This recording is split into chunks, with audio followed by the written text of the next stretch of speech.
Hi, everybody. Let's talk about how to open your heart and why this is important. I'm Beth Rowles. I'm a relationship coach for moms who want to use their relationship to grow so that they can create more of the relationships they want without leaving the one they're in. Opening your heart is a huge part of this because we can't actually connect to another until we open our heart. To go back to my previous life and those cell phone analogies, without your heart open, you are actually cutting off the connection, just like if you had no signal on your cell phone. You wouldn't be able to call anybody. You wouldn't be able to hear them or talk to them and really be heard because you'd have no signal to transport all those messages. Your heart is kind of like your cell phone tower that gives you the energy to actually connect with another. Because remember, connection is an energetic thing. What we say and what we hear is important too, but really it's our energy that creates that beautiful, strong connection, helps us even hear and decode and receive all those messages and to transmit and send the ones that we want to be heard. Opening our heart is critical because most of our hearts are closed. So a closed heart is basically when you start to put up walls. If you think of the onion analogy, how there's so many layers around the onion, that's kind of what our heart gets like.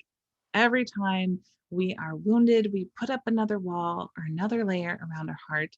And sometimes if something really awful happens, like a death of a loved one or our parents' divorce or something, some huge injury or illness, we may actually throw away the key. And we just say, that's it. I'm done. Not going to feel anymore. It's completely locked up. I'm not going to feel. Therefore, I'm not going to have empathy or intuition, but forget it. That stuff is too painful and too scary. Time to lock it up, throw away the key. We are afraid that the pain that happened, if we actually allow ourselves to feel it, that it will consume us. We will actually be destroyed in a fire of emotion, which isn't what happens. In fact, resisting the pain is more painful than actually feeling it. If you feel the grief of the loss of something, a house, a loved one, parent, anything, if you feel it, you let it move through you. It's just an energy that comes up, and grief's not the best example because that one continues to come up as you are continually letting go of something that you can't get back. That one's harder, but just like a heartbreak, having somebody break up with you, being shamed, being embarrassed in front of a class, something like that. The feeling, picture it like a ball, and it's just sitting there, wants to be felt. Once you let it out, open it and let it go. I guess a water balloon might be a good example. Once you puncture it and feel it, the water's just going to go away. Sitting in it is not painful. Thinking about it and thinking you're going to relive the pain is painful. Being in a place of like PTSD where it's so traumatic and you're so disassociated and you don't want to feel that actual pain, that's a little bit different. You want to work with somebody to help you through that in a safe way where you can just bit by bit go through it. But for just the standard stuff that we all go through, just feeling it is such a relief. And it's funny when you get coached or you go through coaching, there'll be times where you will release repressed emotions.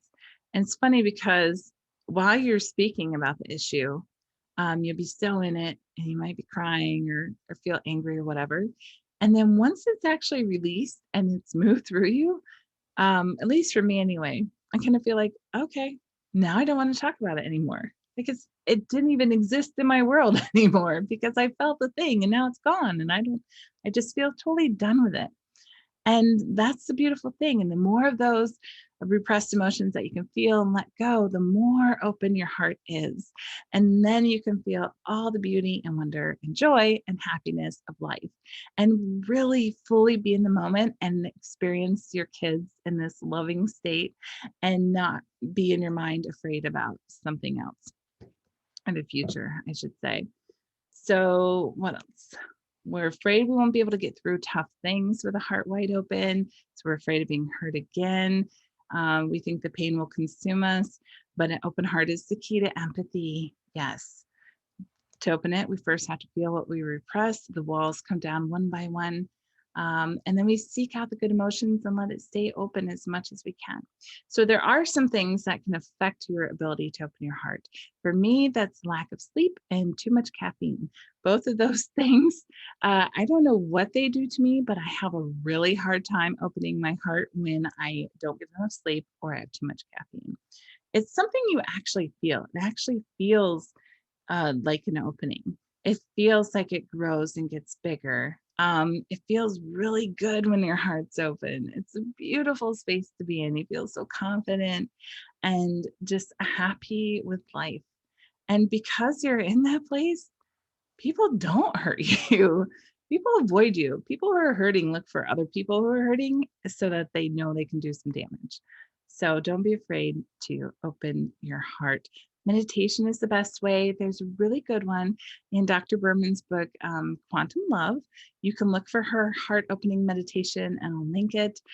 She has it recorded on her website. And I also wrote one in my book, The Authentic Wife. So we're going to do that now. If you want to go ahead, we will meditate right now. I'm going to read it all to you, and you can just get comfortable and experience this. Okay?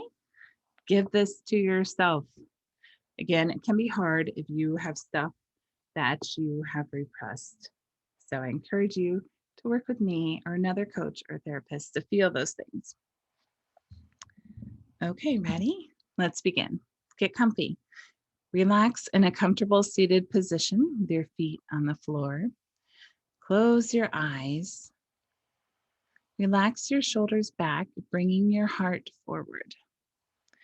Imagine a brilliant white light, like lightning, twice as big as the space you currently have influence in. So, like your house or a conference room, even the globe, if you're going live on TV or the internet.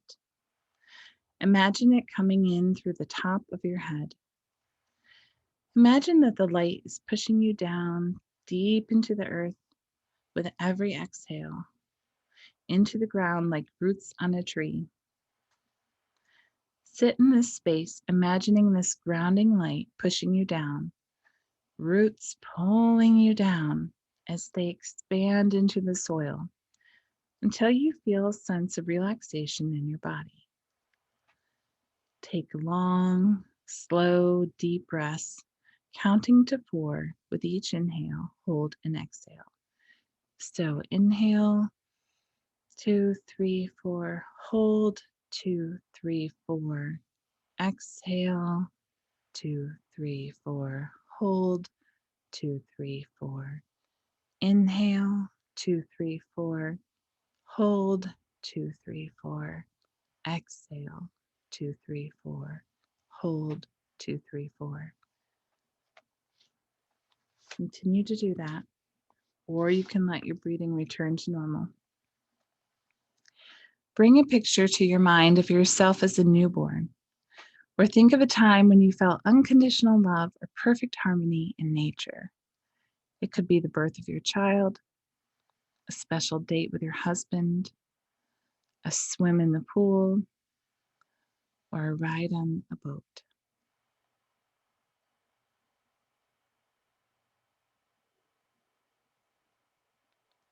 Imagine it and feel like you are there. Really relive it. What do you hear?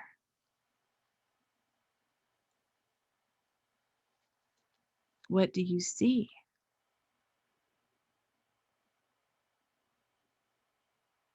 What do you smell?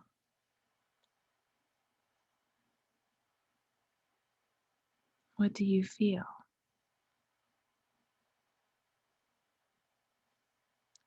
You should begin to feel a sensation in your heart and feel a smile start to form on your face.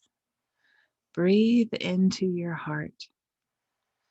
Inhale the love from the nature all around you and exhale it out into the world.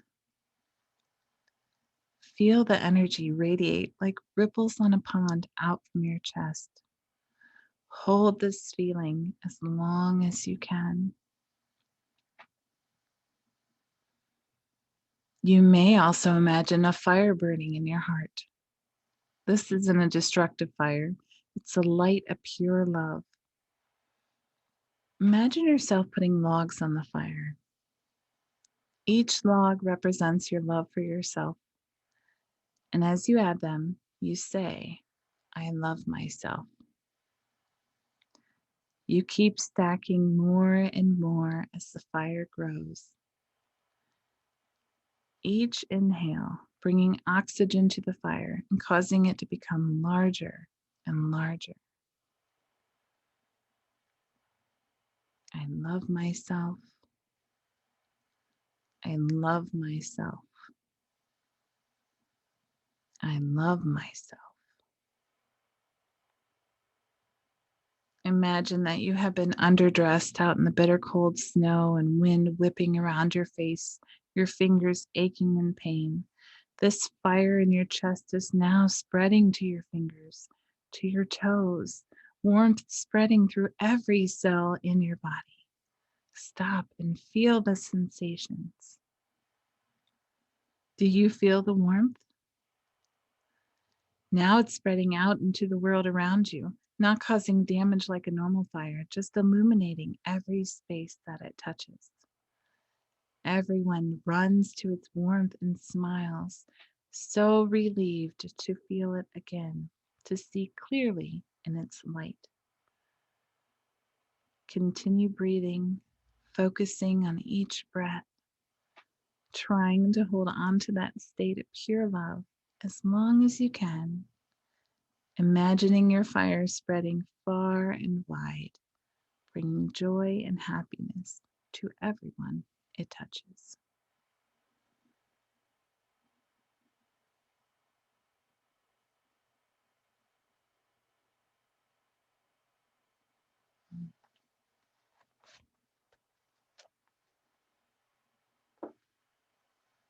Okay, I want to hear how that went for you. If you've never meditated, it probably felt weird and odd and like, what is this lady on? But I hope that you will continue to go back to it. You can use an app like Insight Timer to get guided meditations or just an actual timer to sit with your breathing and feel that release and get into this beautiful, beautiful space.